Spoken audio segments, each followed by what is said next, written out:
how can I play around it? And when he has enough time, when he has enough resources, when he has the knowledge and the practice that he has, it doesn't feel like very many decks can really do this. So we're actually going to take a look at Jinx. So I know Kangas said that he wanted to have a look. So let's have a look at the Jinx deck list, because we've seen Alan take a few times. This, by the way, this is our best of Jinx. Brienne may not have made top 8, was one win away. Alan and Brienne were playing for that final spot, one of the final spots in top 8. But this is officially our best of Jinx win. And it is so wild to me that we could have had one domain combination, have 3 different legends, all 3 of its legends actually currently, which is wild because there's an extra Proving Grounds legend as well, all represented in our top 8. Instead, it is just Draven and Annie. So let's have a look at this list here. Rek'Sai Breacher, Ferris, Forerunner, Noxus Hopeful. These have become the staples of Fury, I feel like.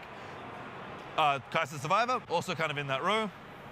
This deck is actually very, very streamlined. There's a lot of Draven DNA in this list. 3 Overzaar Stand, 3 Tide Turner. These are all cards that a lot of these decks want to play, which I think is kind of fun to see.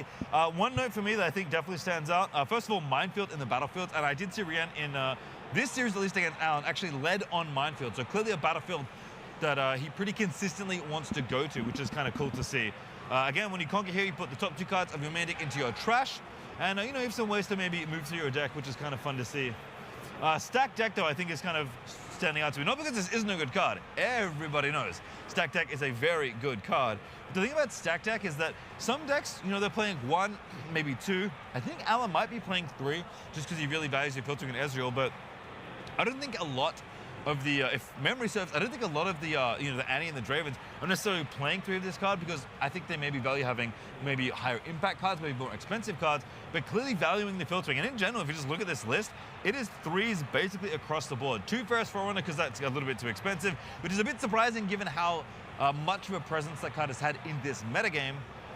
But other than that, it's, you know, 1 Boots of Swiftness for the ganking, which makes sense. 3 Cleave, 3 Ride the Wind. 1 Hard Bargain is kind of a thing. How many Flash, actually? We'll have a quick look at that card as well. This card's been stellar all weekend long. Most decks are actually running 1. So if we have a look at this Boots of Swiftness, just real quick, I can have a peek at how many Flashes are in this deck list. No, I can't, because it covers it. No, it's 1 Flash, 1 for both, and 1 for Falling Star. I think it's probably 2 or 3 if I had to guess. Really, oh, only 1 Falling Star, excuse me. And again, makes sense when you have all these 3s. And honestly, if you look at this, not unreasonable to say, you know what? It kind of just looks like a good Draven list, but using a different legend, which has kind of been Jinx's thing since Spirit Forge. But I think the thing that sticks out to me, and the thing that the Draven deck are definitely not playing anymore, and one of the reasons to play Minefield, in fact, in this list, at least in the main, the reason to be playing Minefield, Vi, which is a champion that has been tearing people up, coming to Unleash, super excited for this. It does have ganking, which is pretty important. Again, ganking is a very nice keyword to get, especially when you're a deck that's trying to conquer battlefields pretty aggressively. But this is recycle 1 from your trash, give me +1 this turn.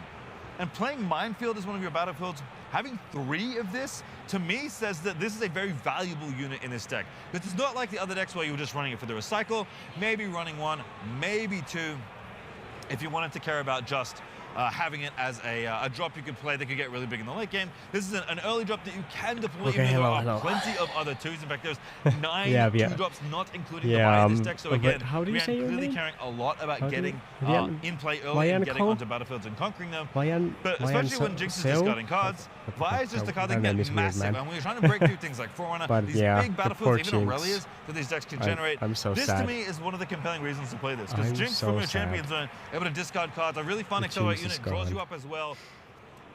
Again, a lot of the DNA of the I Draven decks we've seen, even some of the lowered stuff we've seen in Addy from the volume a little bit on Vi the sticking out stream. to me is a really fun one. And this just looks like an extremely Please tell me if aggressive, there are really nicely some streamlined list, and obviously improvements to good the enough volume to settings win the I have best of right it, now. which is very impressive despite And being just barely missing on just top eight. round. That's what I think.